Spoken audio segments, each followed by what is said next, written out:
So on the start of the show, I just like to jump in with something just get us our brains moving. If you remember from grade school, like a brain buster. Or, we should actually be eating some Cheerios right now.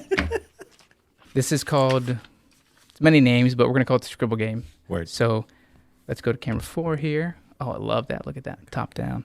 Ooh. So just give us a nice scribble on that page. Okay. And then you're just gonna swap drawings. We're going to block each other from seeing what's going on here.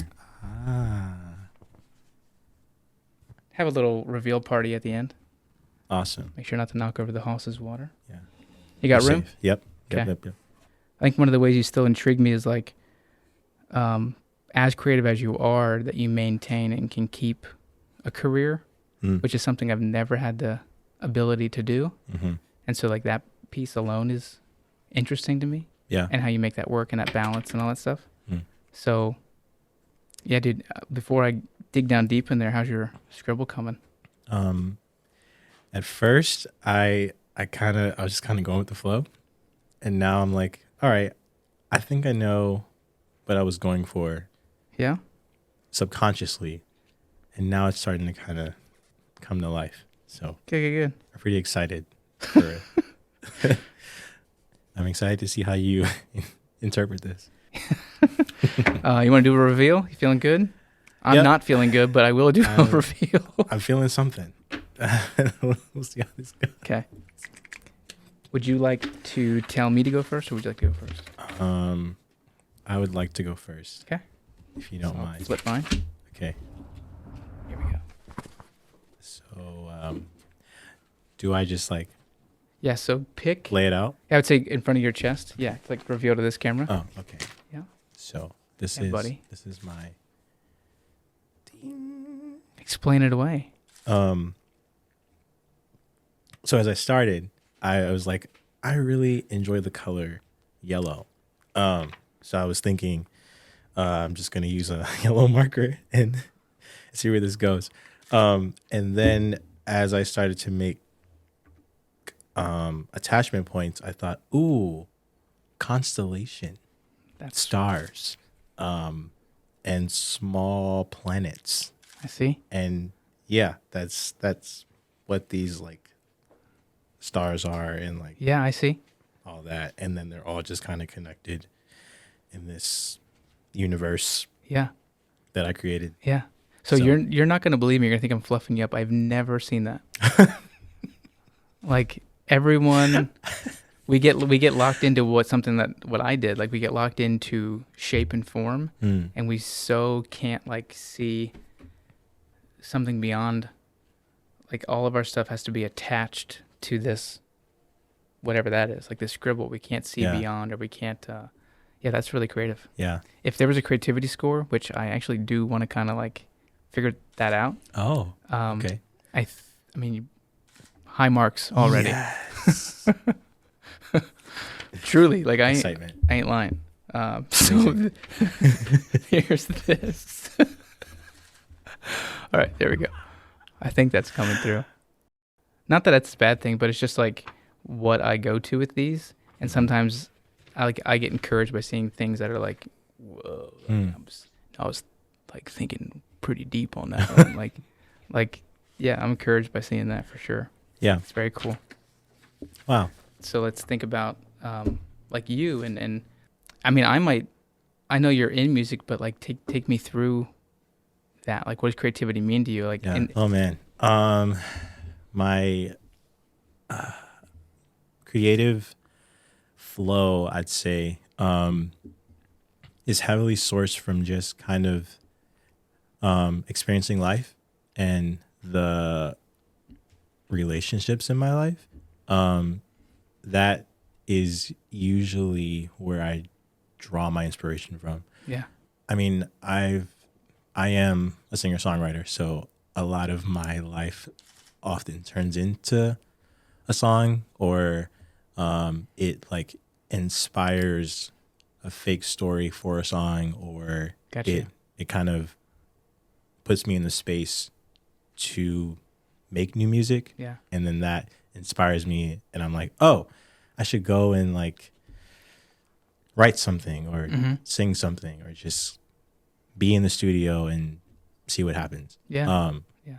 So that's where I feel the most free, the most creative. Yeah. Um, Yeah. Your ideas often aren't coming because you're alone mhm. and you have your me time. Yeah. It's with people. It's community. Yeah. It's you're gonna get inspired by tonight and go home and write a song about I'm already thinking of things, which is so crazy. it. Yeah. No.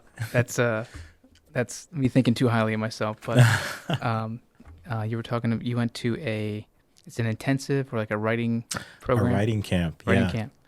What's that? My first writing camp. What was that like?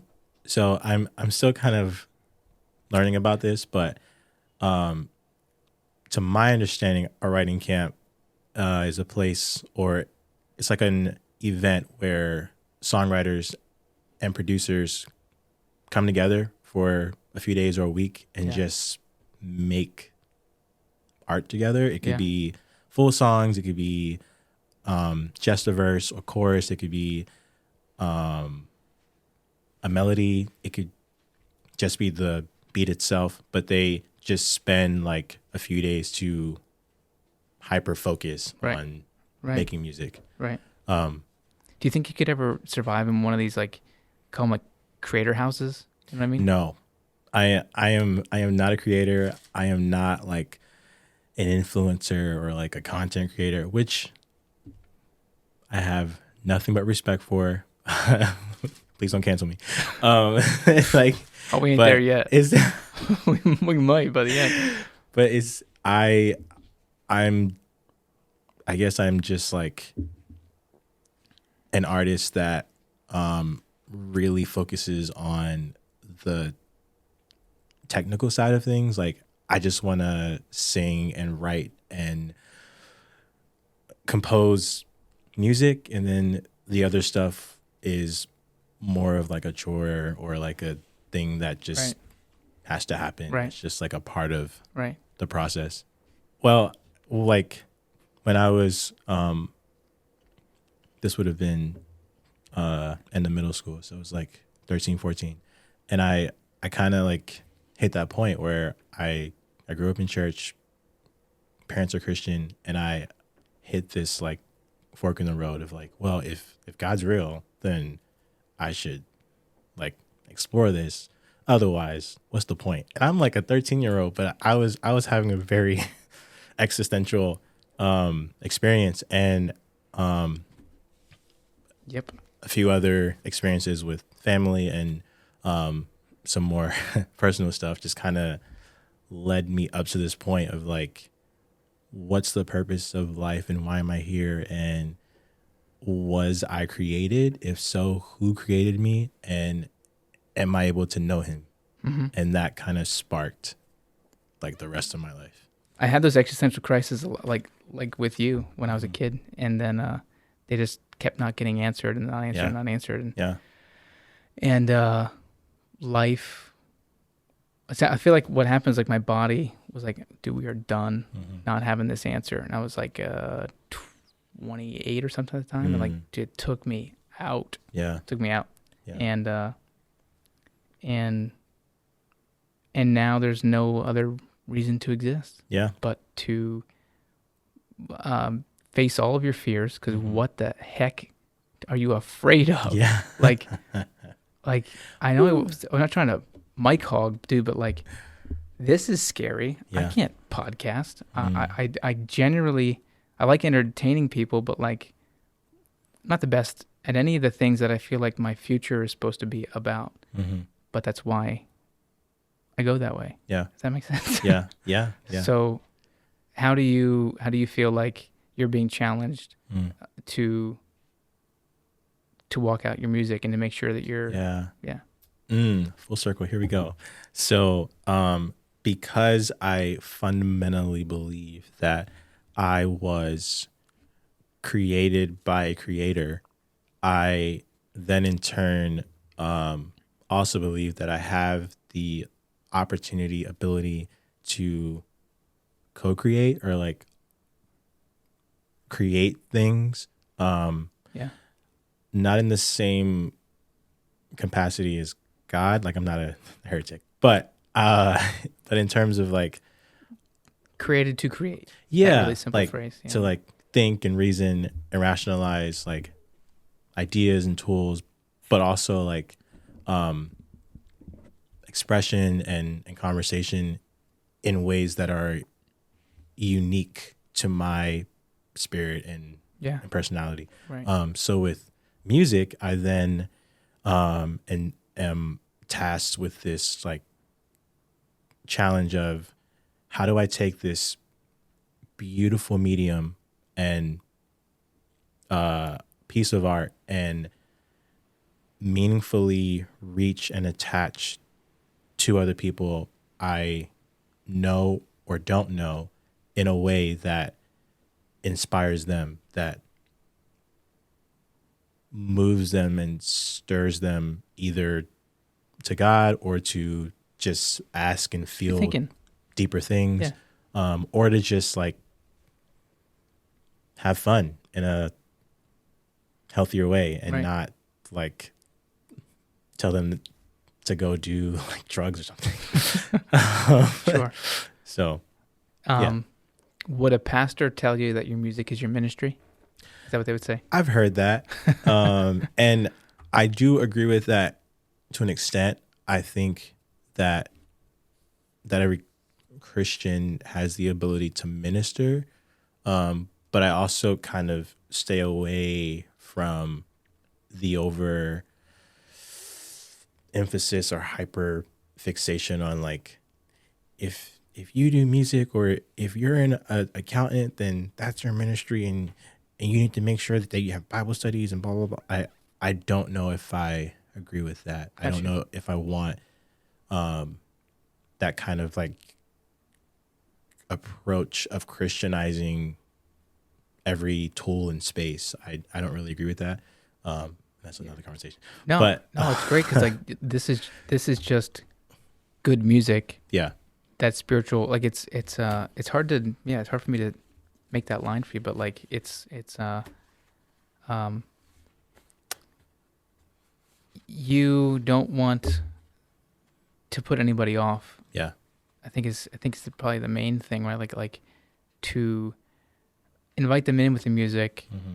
And it's not this like waiting for them to ask you a question. It's just you want to accept people Mm-hmm.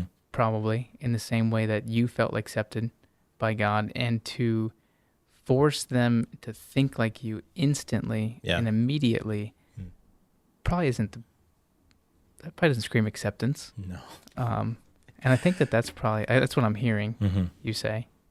I think when it comes to creativity, like I believe that we're called to utilize these tools as a means to love and serve each other, and not exactly to like make things Christian. Got you. If that makes any sense. Yeah. Right. It's not. I think talked about being canceled. So, I think you want to be considered a musician, not a Christian musician. Ooh, this is a fun conversation. And I think that people who play basketball and are female want to be seen as athletes, not female athletes, potentially, or understanding that it's the NBA, it's the National Basketball League, but it's the WNBA, like the women's national, like it's the NBA is the baseline of this. Am I making a connection I'm here? tracking. But I'm being like super, like probably down a space I probably shouldn't get into because I don't know it or have a full opinion on it. Send it. But is that connecting? Yeah. Yeah. So like, give it to me in Christian and music, and spin back to me in a less cancelable way. This might get me even more canceled, like Lecrae did for a little bit. Yeah. And well, first of all, who the heck am I? Who's even watching me to potentially? Let's go there. Like before we jump away from this, people think I'm not self-important. I understand 12 people watch this. Like I get that. It's just a joke. So nice for you. Yeah. To answer your question first, and then it can kind of spiral from there. I am a Christian. Period. It's like, Yeah, dude. so like that stands alone. That there's no and to that doesn't become an adjective of really anything else. Like that's my identity. So, and then out of that, I think both things can be true. I can also identify or characterize myself as a son, a friend, a musician, a black man, American, like aspects about my personhood or humanness or how I go about my life are also indicators, but my identity is Christian. Yeah. If I actually believe that theology and point about my existence and such. So I am not a Christian artist. I'm not a secular artist. I'm a Christian. And I am also a singer-songwriter that makes pop and R&B music with some hip hop and world inspiration. I'm also a marketer. I'm also a Minecraft player. I actually didn't know that. Clip. You laugh. Why do you laugh? Because it's just like a funny thing to like add to that list. That's fair. Yeah. I'm actually a very like avid daily Minecraft player. I know. But yeah. So in people who play Minecraft, what would be something you could say that they're like, dude, you serious? Are there tokens? Do you have a certain score? I'll say this. I think, hot take, that creative mode is better than survival mode. Okay. Agreed. A lot of my friends will hate me for saying that, but it's true. So done. Deal with it. Done. Yeah. Speaking of games, thank you for that. Let's see what this is all about. I've never played this game. It is called 6 Second Scribbles. It is made by a company that I would love to emulate. I love for us to have our own games and have our own books and all this stuff. So this is a cool thing that I bought. We're gonna play it for the first time. Let's go right here. Yeah. Gamely games. That's what I wanted to say. So Chris, if you can like open this up and take us through how to play. Again, I have never played. So yeah. Let's go top cam. Here we go. Yes.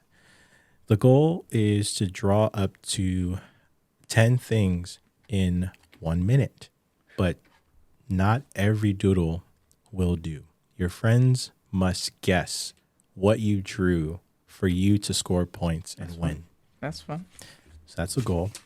We set a timer for a minute, and when you say go, everyone picks up their card, looks at the 10 things on it, and rushes to draw as many as they can in a minute. You can't use words or letters or numbers to give clues. For having a drawing podcast, I tell you what. Oh my goodness. So bad. Oh man. Oh man, this is rough. Dude, is that the time? No way. Was that a minute? I drew like 3 things. What the? Wow. I am excited for how much better I get at this game because that was an abysmal. That makes one of us. I have like one opportunity. All right, so let's trade. Okay. Let you take that. Let's see how you do with that one. All right, I got this. Oh boy, I got this big time. Here we go. Okay. So this is. Okay. I really love these drawings. What is this? I was struggle busing.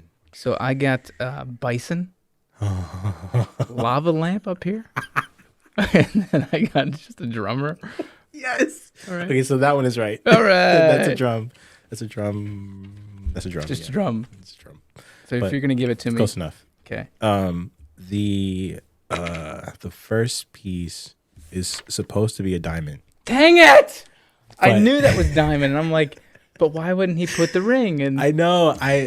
Honestly, I should have made that easier. dang it! But- Dang it! And then the third one was supposed to be a deer, but Nice. I don't know how to draw deer. Oh, I love it. That's good. That's good. All right. So here's yours. Whew, good luck. Did it say moon landing? These are my guesses. Iron Man. So I guessed Iron Man for the first one. I have no idea what that was. And for the third one, I guessed surf, or like surfer. Surface right on. Yes, That's what it I got is. one. Yep. Okay. No, actually, Mm. I'm incorrect. Oh no. Surf is on this page. It's not that one. That is supposed to be a surfer. No way. That's a snowboarder. Oh, okay. So what's okay? Whoa. What is so insane is I actually thought that this was snowboarding, but I wasn't sure, and I was like, okay, well, no. I thought this was snowboarding and this was surfing because I was like, oh, that's like Waves. the waves, Yeah. and then I was like, but wait a minute, like that's a surfboard or like a board of some kind. Right. Okay, The timer was going, and I just dude, Yeah. I had no concept of time. I was just like, I'm just gonna try to figure this out. that was quick. Yeah. I really do want to keep playing this, but I more so want to do this note that I took a note here, and I was going to read my note, and I wrote down, I need to talk to Chris Crosdale about worry and the future and people who want to hear like a 5-year plan from you. So you sit down like a job interview. I think we were talking about like, we were at Chick-fil-A talking, and we were getting into like these like generic and basic like interviewee questions where we feel like stuck to, Chris, tell me about yourself. Where do you want to be in 5 years? And like in the job interview process, you feel like you have to give your boss, well, boss, sir, I see myself 5 years deeper at the company here. And you're like, no, man. Literally. Right. So let me stop explaining it. Like what's the real answer you would want to give to that question? And not the one your boss wants to hear. The real answer that I would give today is 5 years from now, I hope to still be the person I am today with more joy and freedom and love. And then also experiencing that freedom and joy and love in a house that I own with a family and the same friends, and most likely in this area, in the state, the Commonwealth of Pennsylvania. Yeah. That's where I hope to be Yeah. 5 years from now. That's wholesome. That's very nice. It is. That's I actually think that that's more likely to happen now that it isn't this. Oh, I see myself. Dude, I'm getting out of this town. Escaping this joint, and I'm taking spread what And you actually didn't speak 1 second about what your studio might look like, Right. Or what your So what do you think? Why do you think, in what you just told me, you didn't mention, I'm gonna have 10,000 downloads, or you don't. A goal will be bigger than that, right? Like, Well, yeah. 10 million downloads. Million. Right, it's like, so why do you feel like you didn't say that? Some of that is me thinking that my relationship with art and music is kind of a given. It's a part of my life. It will always be, unless God takes it away. And how that plays out is kind of outside of my control. Like, there are things and goals that I'm hoping to achieve, but to definitively say that 5 years from now, I'm going to win a Grammy and I'm going to manifest that and blah, blah, blah. I mean, for some people that works, but Sure. for me, as I get older and live life and have experiences, and I've just kind of accepted and adapted that life is ever changing, and there are things that you won't see coming that will kind of change your plans, Yeah. or God himself will Yeah. change your plans or give you a better plan. And when it comes to music, there are things I want, there are goals I hope to achieve, but I think a 5-year plan, I feel more comfortable saying things that I actually am seeing and experiencing in real time that I have a hand in some responsibility to. Yeah. Not saying I don't have that with music, but art and music is kind of this like ebb and flow. Like one day you have a session and you're networking and you meet this executive and you might like see an artist, and then next day you have nothing. So I try not to put your happiness and your hope in. Yeah. I try to leave that more open-handed, if you will. So Show up when you feel like you're requested to show up. Yeah. But then have no, man, what is that word? Too late at night for me to think of these words. But just have no expectation on the outcome. Right. Right. I'm going to go to that weekend. I'm going to go to that writing camp, or whatever cooler word you said for what those things are called. And, but then I'm going to go back to what I got going on. That's really, have you always been able to do that? No, that is a post-COVID experience. It's me trying to posture my heart and mind of like, how can I live more presently and exercise my faith, but also like have deep desires and pain points and frustrations and et cetera, et cetera. Yeah, dude. We have a segment that we're building on the show called Deep Questions, and we're going to make a cooler sound or voiceover than that. While I don't have that segment built yet, I don't want to make this feel like a send-off question, but I did just make it awkward by stopping the flow of conversation, because I could have just asked it and not said any of the things I just said. No, that was a great segue. But I didn't. So, man, in what ways do you feel like you might be holding yourself back from reaching your potential? And if that's not enough of a question to answer, what scares you about unlocking that potential?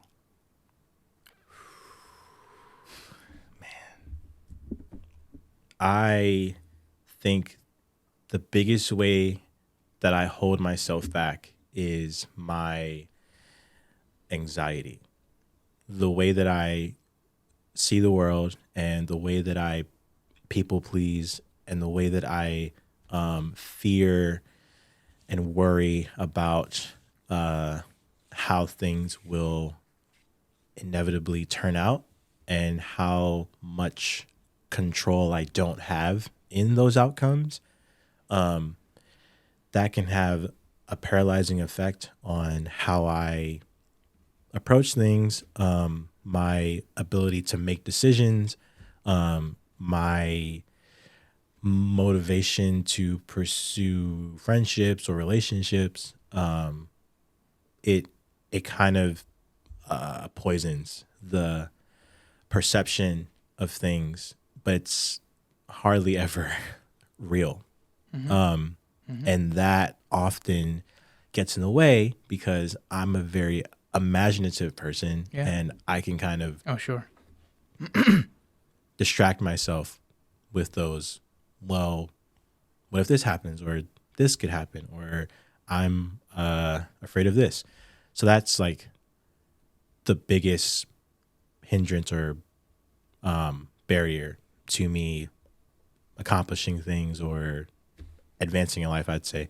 And then the thing that scares me the most is I would say loneliness. Like in a perfect world, I achieve all this success, or I finally like arrive somewhere, or I just like I'm full of contentment and I just have a decent life, but hardly no one to share it with that's important to me or that actually knows me intimately.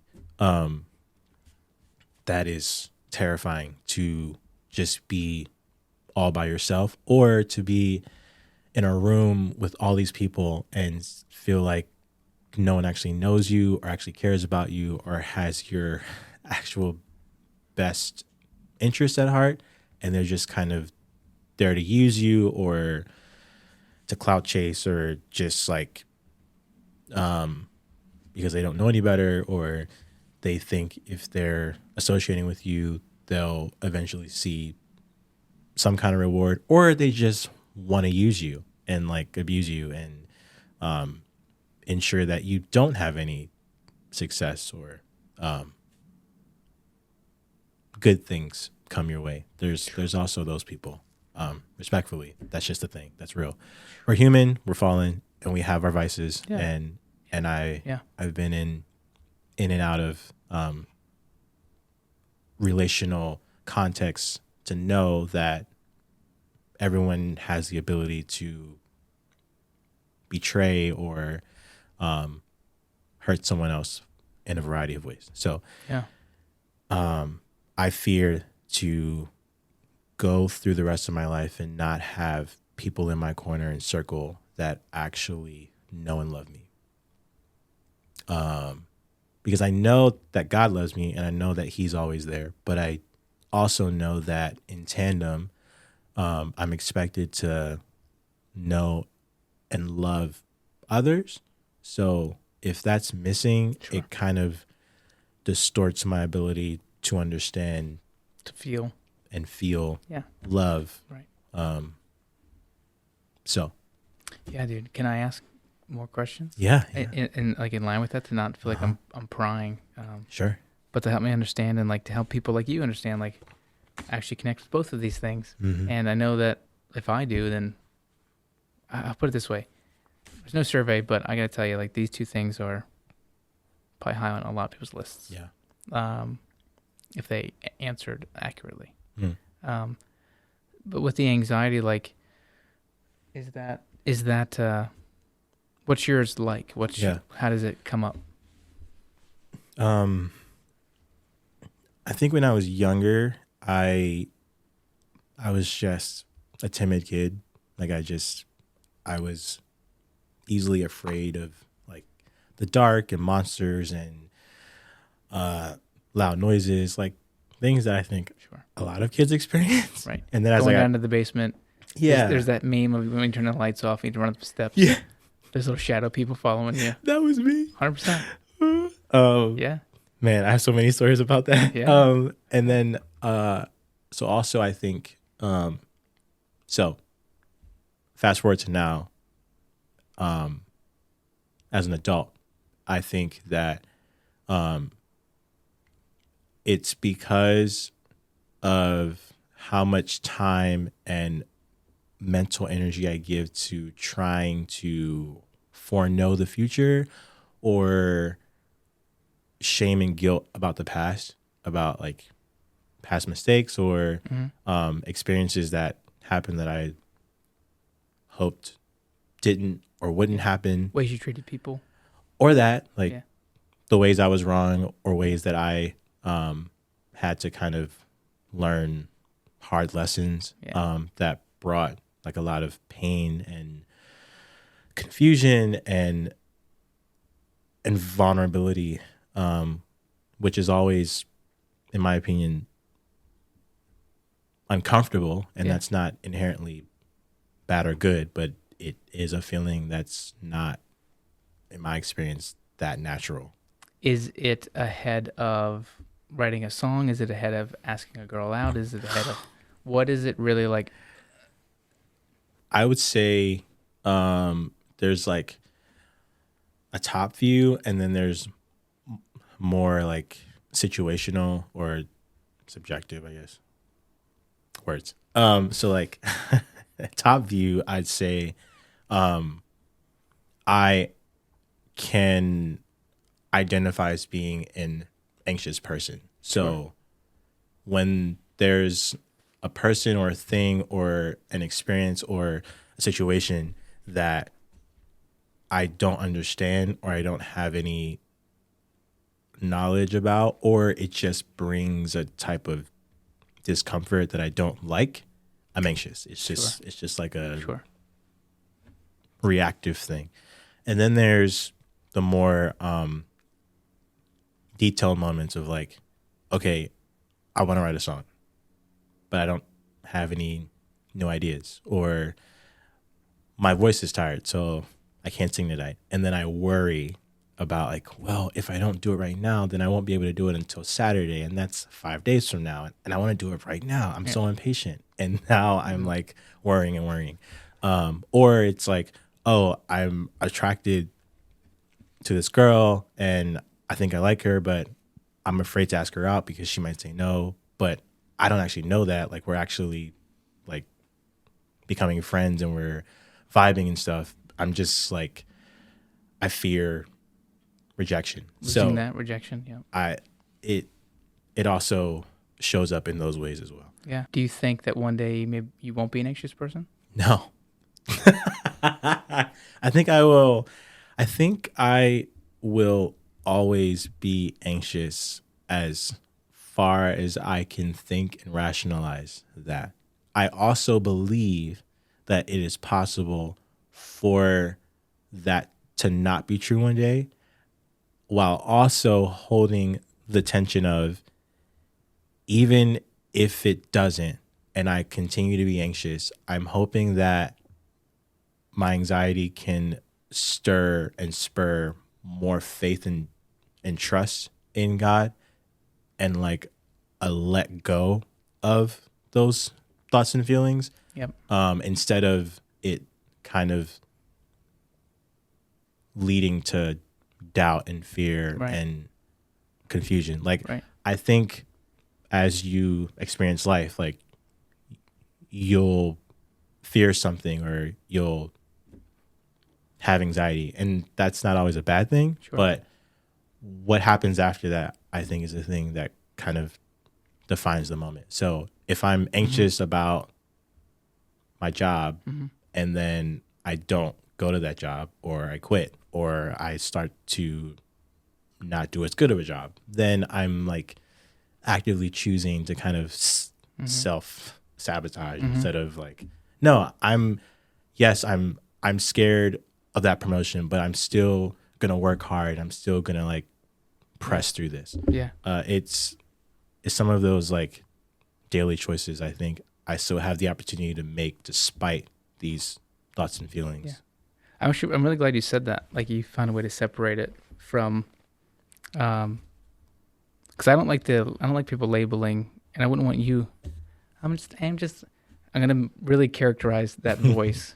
I'm just an anxious person. It's like, you don't have to be like, but so what you're saying is, though, like, I think all of us in the way you just said it would all say that feeling arises in our own ways. Yeah. And then you respond. And it's that piece that I think gets lost in the, I'm just an anxious person. It's like, yeah, that fires up because of my past, because of this, because of that. Yeah. But then Chris chooses the next step. So deep down inside, maybe you're just like that guy who just shove it.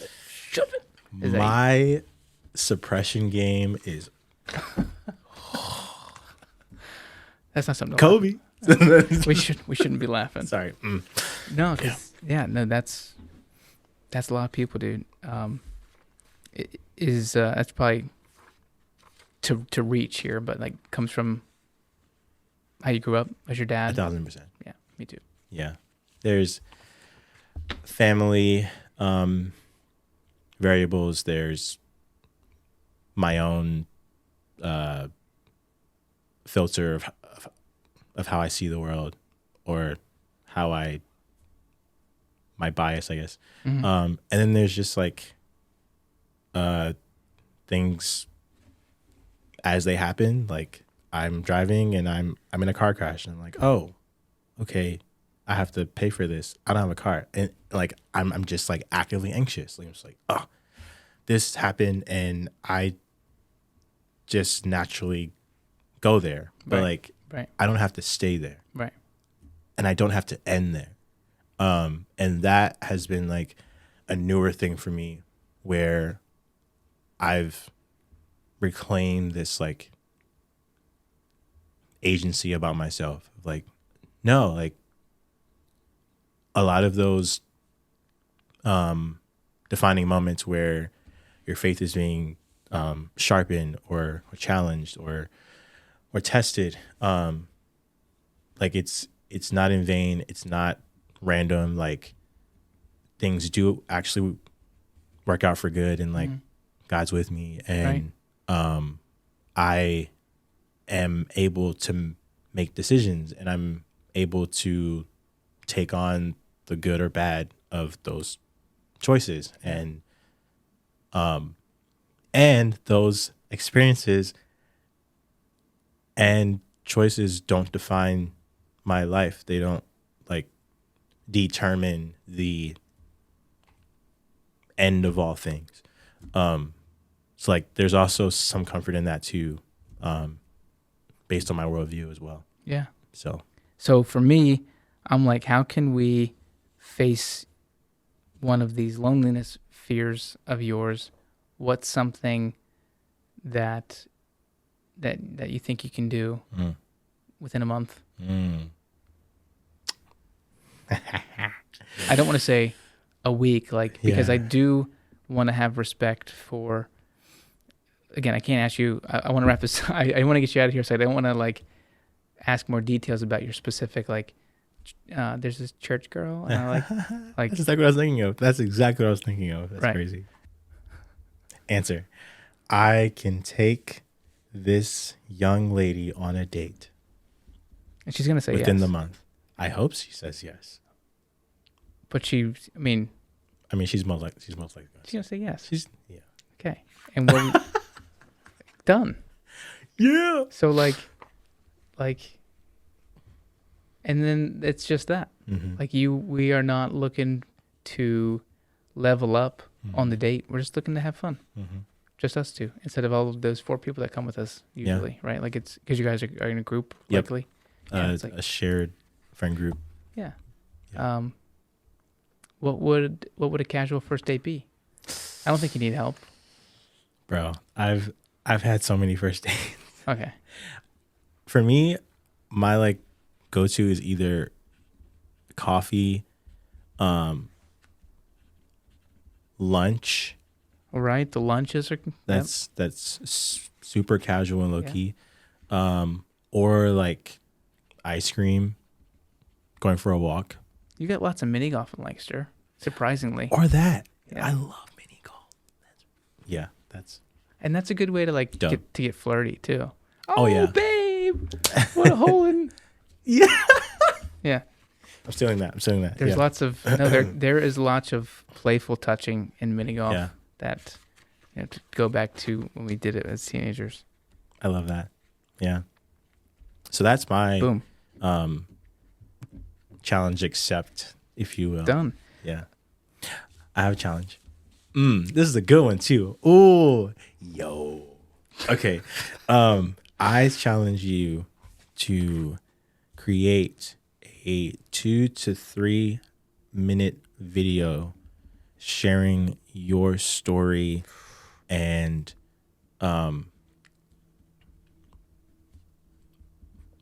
aha moment that led to the creation and curation of this project.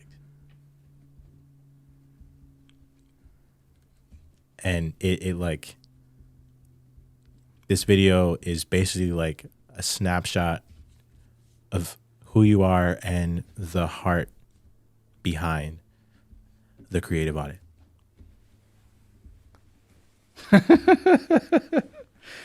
Speaking like a marketer, I love it. That's my day job. Oh, it's good, dude. It's good. I need that. And actually, I think that it would be a cheat for me to make it any longer than what you just said. Because 2 to 3 minutes means that I can't. It creates boundaries that I have to learn to shrink these stories that feel like they lasted 2 years, and I have to go. You have to put them into a soda can. You got to crunch them, and then just say the one nugget about that, and let that land, and let that be enough, and not think that you have to say no, but they're not going to believe me unless I say the exact explicit details. Yep. No, saying less will actually connect more. Yeah. It's like there's a podcast I listen to where the guy often like his advice to people is like the same thing, like go outside, put your face in the sun. It's like, dude, shut up about putting my face in the sun, but then you do it. Yeah. And it's like, oh, there's a lot of life And it here. feels great. Right. So it's the same thing with up early. It's like it was annoying for 30 years of my life, and in the last 2, it has been amazing. Yeah. And that's all. I feel that. Yeah. I resonate with that. Yeah. Yeah. Yeah. Well, I resonate with you. And resonate, music word, beautiful. Capstone. Whoa. Chris, thank you for being here. We almost teared up at the beginning before we even put as soon as I walked in the mic on, because dude, just to say it again, and people are at this point tuning out of the podcast because, oh great, here they're in the wrap up mode. Skip. Next episode. Yeah. But this is for you. You drove all this way. Thank you for being here, because this is. I've had a lot of dreams and a lot of things that like I'm trying to get off the ground.